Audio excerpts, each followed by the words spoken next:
Olá, meus amigos, tudo bem por aí? Que ótimo, estamos chegando com o nosso Visão Geral de hoje, sempre muito importante o Visão Geral, com personalidades importantes e assuntos de interesse geral.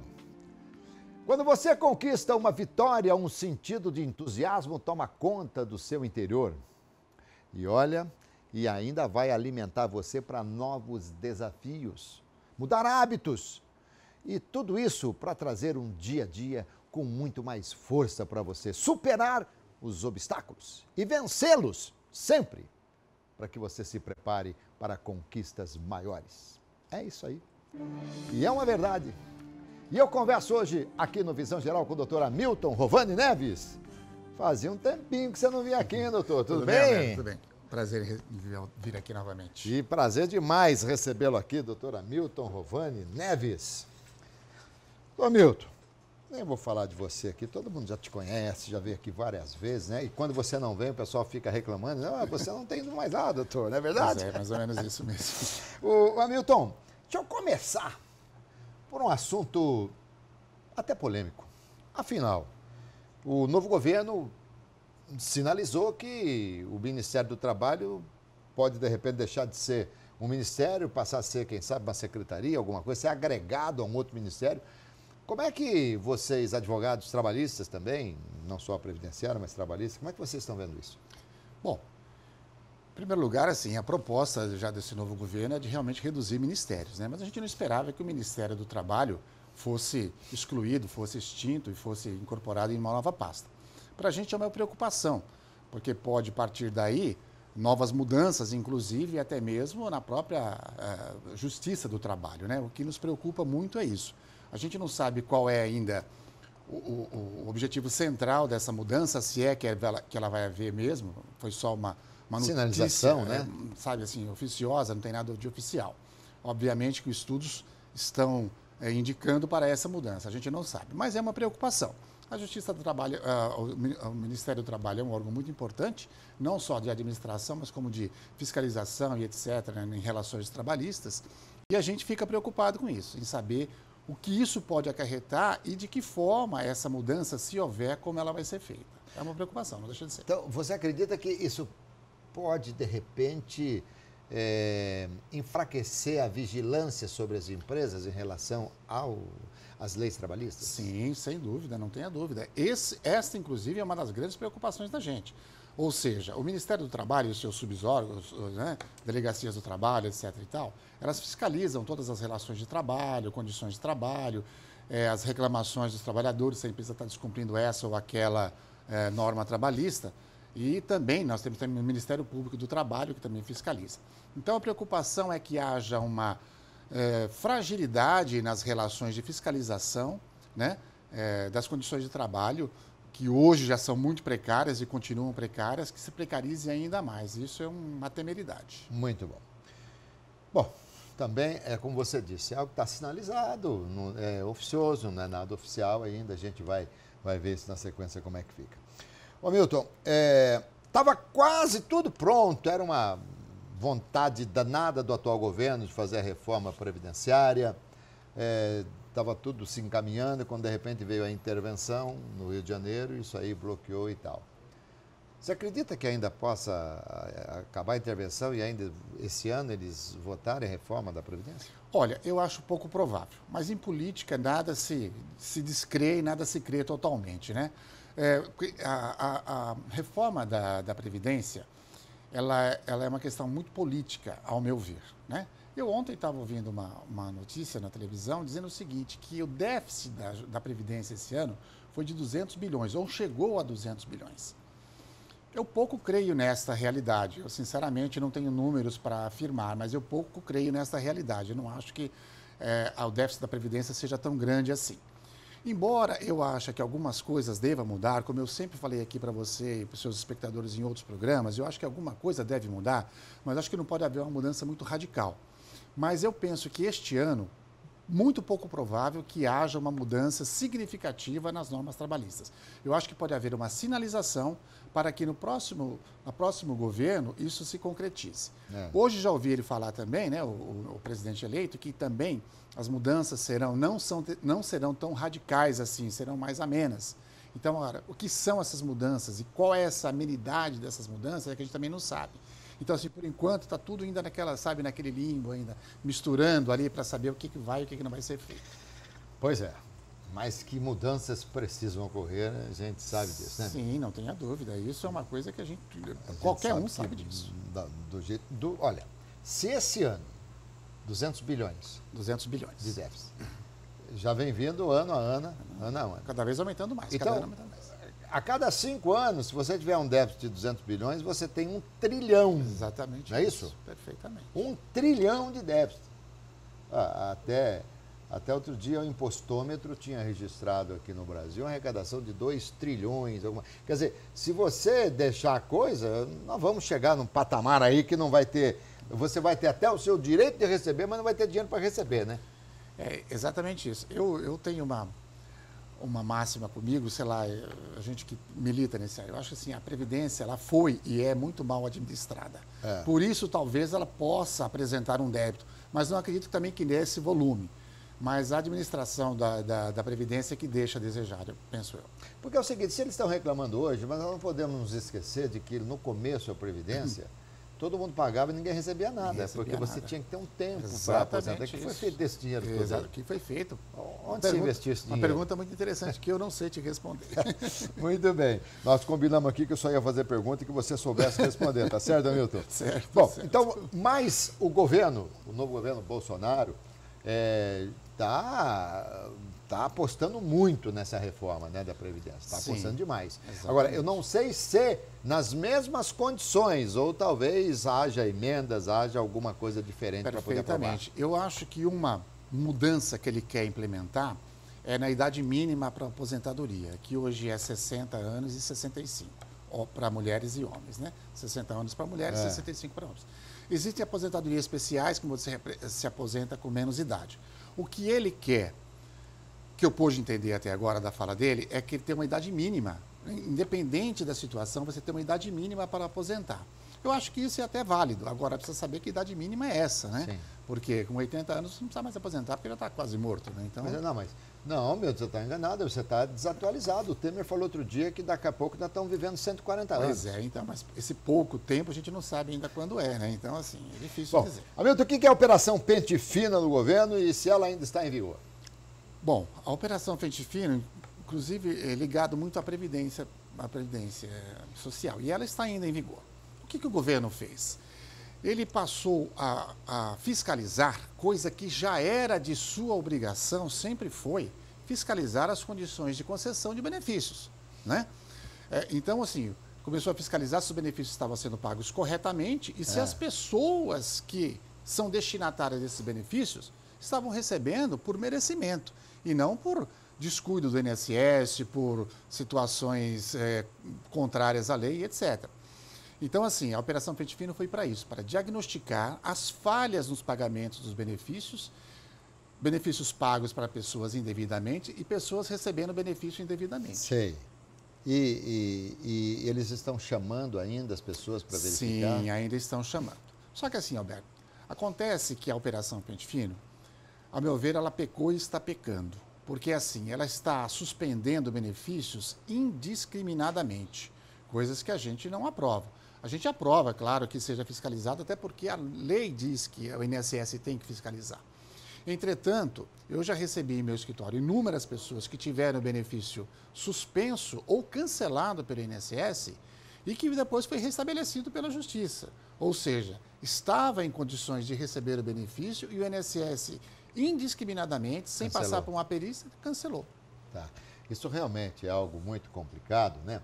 Porque desde que eu me conheço por gente, eu comecei a perceber que muitas pessoas, em se tratando sobretudo de INSS, muitas pessoas procuravam contatos, alguém que pudesse ajudar alguma coisa no INSS para tentar acertar um detalhe aqui, acertar um detalhe ali, por mais que houvesse a fiscalização, Hamilton, você sabe, quando a demanda é muito grande, alguma coisa escapa. Exatamente isso. Então as pessoas acabam... E há muita fraude, Hamilton? Há fraudes, claro que há fraudes. Assim, a fraude, ela é uma coisa inerente, inclusive, do próprio ser humano. O ser humano, se ele puder fraudar alguém para ter uma vantagem, ele vai fazer isso. Como um órgão tão grande como o INSS, que é o maior órgão que eu penso administrativo do país, onde você não tem a fiscalização efetiva, aquela que deveria ter, é muito fácil você fraudar. Então, assim, eu acho que você coibir as fraudes, perfeito, legal, acho que isso é sensacional. Entretanto, você não pode punir todo mundo porque alguém fraudou. Se alguém fraudou, você cobre daquele fraudador. Não de você, de mim, que não cometemos nenhuma fraude contra o INSS. Né? Esse é o grande problema. Você falou uma coisa muito séria aí, né? Você disse que é meio que inerente ao ser humano. Talvez nós estejamos mais restritos ao ser humano brasileiro ou ao ser humano de um terceiro mundo, essa coisa tudo. Não sei se o primeiro mundo também é assim. Também tem bastante. Também tem bastante. Imagino. Agora, o grande detalhe, então, é que talvez nós não precisemos que o Brasil mude. Nós necessitamos é que o povo mude, né? Ah, sim, sem dúvida.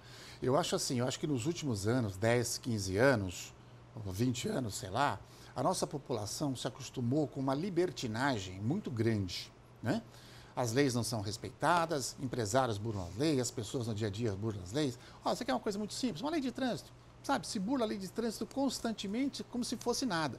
Então a gente não tem o hábito de respeitar as leis, de cumprir as leis, as normas que são impostas. Por isso que ela chama norma, você tem que respeitar. A partir do momento em que isso é cobrado de você, você já vai olhar de uma diferença. Você fala assim, pô, se eu cometer essa falha aqui, eu vou ser punido. Então eu acho assim, acho que a gente está precisando que as instituições voltem a ser respeitadas. Né? Como isso se faz? Com a população conscientizando-se de que precisa isso, de que isso é necessário. Eu respeito você, você me respeita e nós dois respeitamos a todas as pessoas. Isso é o que é mais importante. E aí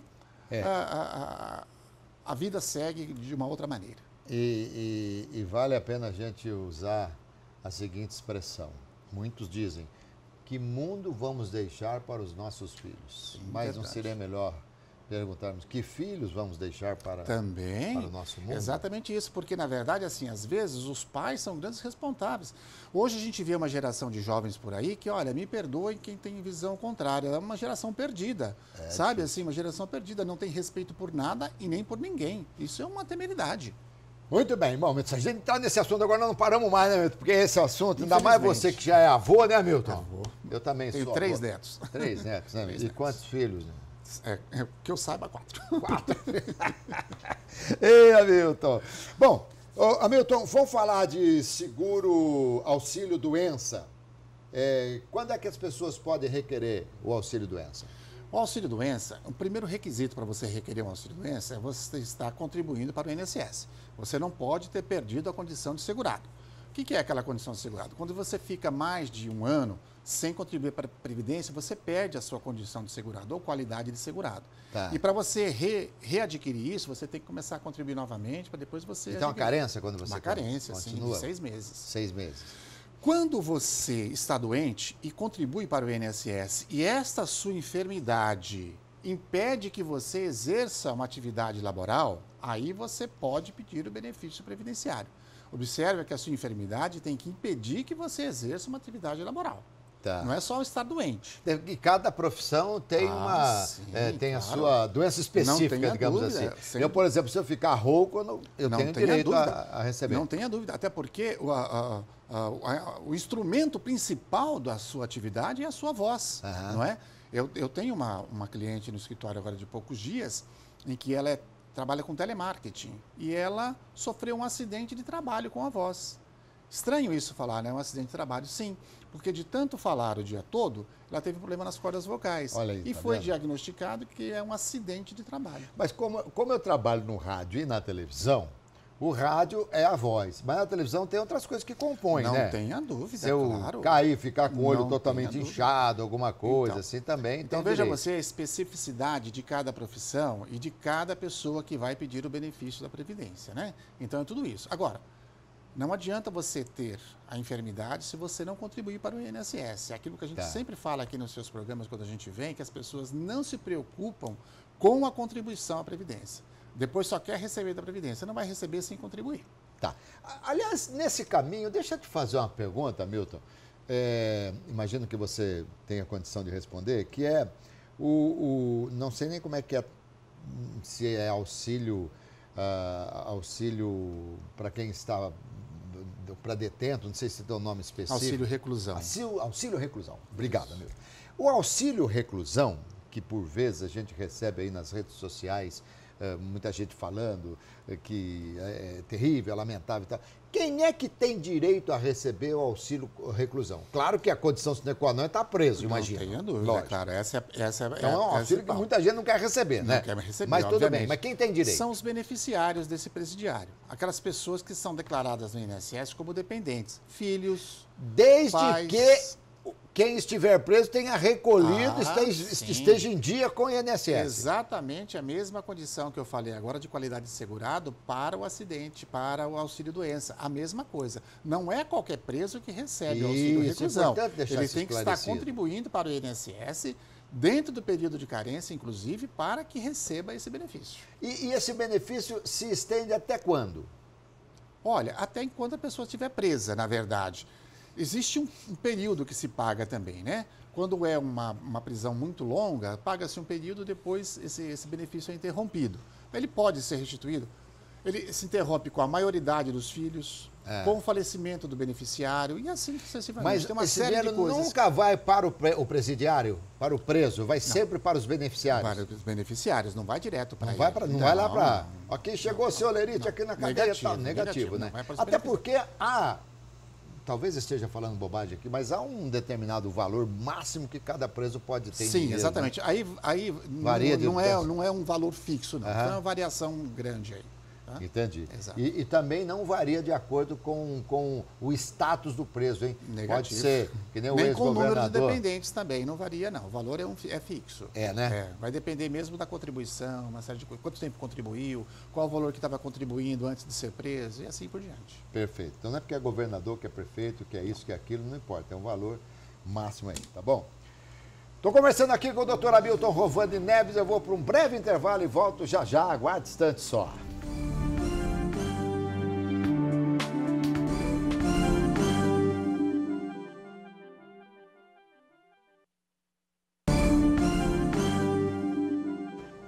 Já voltamos aqui com o nosso Visão Geral de hoje, conversando com o Dr. Hamilton Rovani Neves, advogado, trabalhista, previdenciário.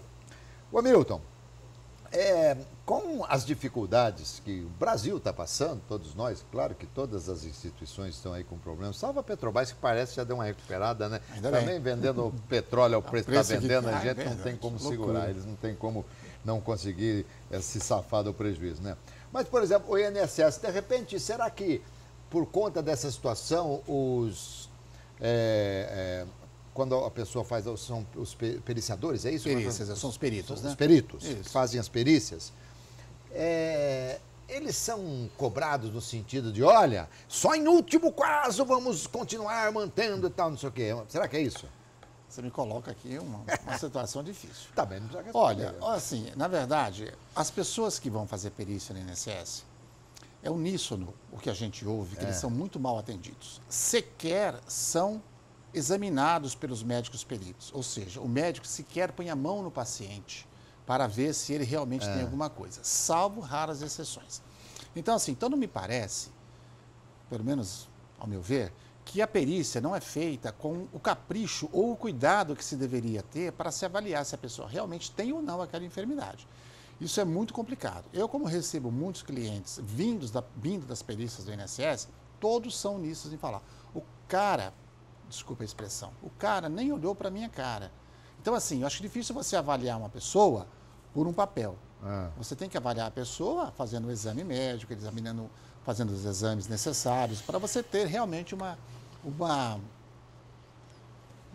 um diagnóstico realmente que fala se a pessoa tem ou não aquela enfermidade. Agora, quem de repente chega lá e muitas vezes pessoas humildes, né, que é diferente daquelas pessoas que enfrentam e tal. Eu já tive alguns problemas, porque até com médicos, já tive, embora isso há muito tempo, né? não especificamente no meu caso, mas eu vi a forma com que o médico atendeu uma pessoa, eu falei assim, o senhor não pode atender ela desse jeito, enfim. Exatamente. Mas a gente fala, a gente é meio bocudo, né? E eu costumo falar que depois de 50 anos ninguém leva desaforo para casa, né, Hamilton? Mas você sabe, só um parênteses, antigamente era permitido que o advogado acompanhasse seu cliente na perícia do INSS. Ah, não pode mais? Não pode.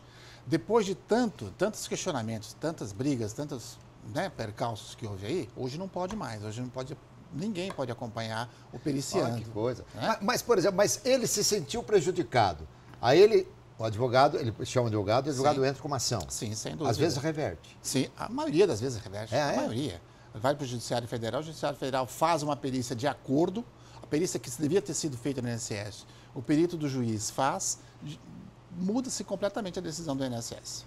E quando é invalidez permanente? O que é invalidez permanente? Invalidez permanente é aquela que decorre de uma doença ou de um acidente de trabalho em que não há meios de recuperação daquela pessoa, daquele trabalhador para o mercado de trabalho novamente, né? A pessoa perde um membro significativo, ou uma doença. Existem doenças hoje que elas são totalmente incapacitantes, né? Alguns tipos de câncer, etc. e tal. Então, assim, a invalidez permanente é essa, aquela que realmente você não tem capacidade de reabilitação profissional. E como tal também, periodicamente você é obrigado a se apresentar e dizer que... Sim. Mas, por exemplo, quem perder um braço, por exemplo, não tem que se apresentar uma vez só. Exatamente. Na verdade, assim, existe algumas situações em que a pessoa nem precisa mais se apresentar ao INSS, porque o próprio diagnóstico dele já indica isso, né? Agora, quando a invalidez, ela é alguma situação de doença, por exemplo, que a pessoa pode se recuperar, o INSS pode convocar a pessoa para passar por uma nova perícia. Hamilton, e prova de vida? Sim. Como eu sei porque há pessoas, e eu conheço pessoas que, não sei se é de ano em ano, se não sei qual que é o período em que, no espaço de tempo, são obrigadas a chegar lá e falar assim, estou vivo. Tem muita gente que recebe dinheiro que já morreu? Sim, tem muita gente, porque na verdade é o seguinte, o que acontece? Às vezes um familiar morre e a família ou alguém da família continua recebendo benefícios sem comunicar esse falecimento ao INSS. É uma fraude, né? É um crime, aliás, né? Passível de processo, de um processo criminal, né? E ser preso por isso, né? Então, assim, a prova de vida é uma coisa muito interessante que acho que foi agora instituída anualmente, que acho que deve ser feita, que eu acho muito importante. Às vezes a gente tem dificuldade até de levar a pessoa, né? Mas o INSS pode também ir na residência da pessoa fazer essa prova de vida, né? O INSS agora instituiu uma coisa interessante, você pode fazer a prova de vida no próprio banco onde você recebe o seu benefício. Então, também isso facilitou para algumas pessoas. Ah, que interessante. Exatamente. Desde isso. Quando isso, amigo? Olha, esse ano foi implementado isso, então você pode fazer a prova de vida no próprio banco. Eu me recordo até de acompanhar outro dia uma pessoa que levava alguém para fazer uma prova de vida e tal. E é trabalhoso, porque a pessoa está com quase 90 anos, entendeu? Então é muito complicado. Então, primeiro, bom que alguém, de repente, no banco, a pessoa vai lá, deve ter um documento que ele assina, tal, alguma coisa, isso, né?